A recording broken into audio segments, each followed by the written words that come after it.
Have you been trying to date your colleagues? Look, I know this is a random question, but before you decide to click off this video, let me at least explain why I'm asking you this question. And it's because the other day, one of my clients asked me how he can schedule coffee meetings with his female colleagues without making it seem like he's trying to ask them out on a date. So I thought this was a really interesting question that's worth quickly addressing because it can be an embarrassing question to ask, and it is a situation that may be interpreted differently depending on your culture. Luckily, there are only two easy points to remember when you find yourself in situations like these. Now, really the first key here to avoid any awkward situations is to be very detailed and specific about what the meeting is about and your intentions for the meeting.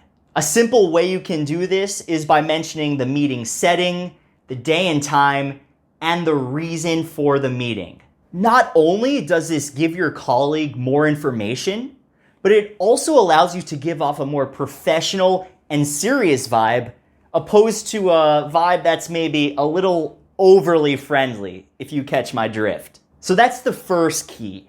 And the second key is to always frame the meeting request as a question. Because by doing this, you are giving them an opportunity to say no, which demonstrates a greater respect for their compliance and their role in the situation.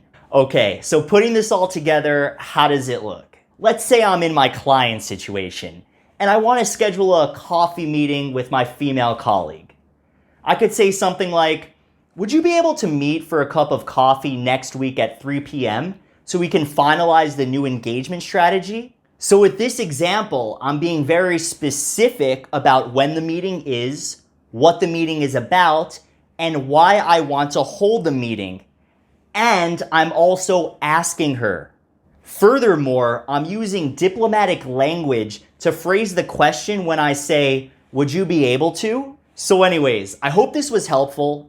And if you often feel unsure about how you should express yourself at work, and you think it may be limiting you from really reaching your full potential and advancing your career in medical affairs, then there's a good chance that I could help you. Just shoot me a message and get in touch.